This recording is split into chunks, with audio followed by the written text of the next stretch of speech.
I want to talk about fears of fat transfer. In consulting with patients, I hear some of the same things over and over. Fat transfer is an adjunct procedure that I incorporate into my facial rejuvenation surgeries a lot. It is something I've been doing for almost 17 years. There are three common fears that come up all the time. The first one is overcorrection. Will I have too much volume that can't be removed?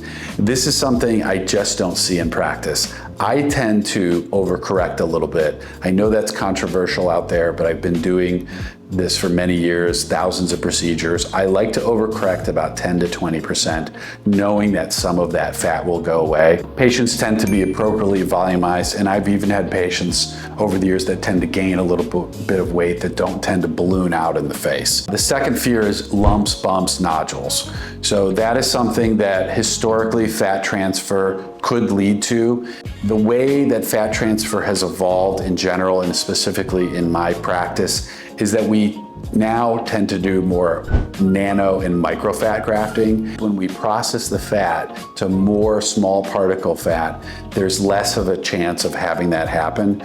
In my practice, I can't remember the last time I had a palpable bump or a lump, and so it's just really not something we see all that often.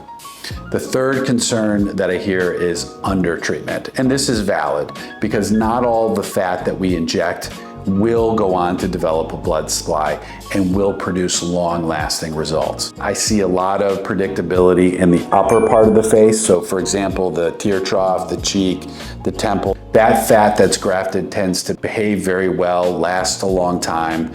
Where I see unpredictability is in the lower part of the face, specifically the perioral region, in the lower marionette area. I tell patients that's going to be around for 3 to 5 years or so.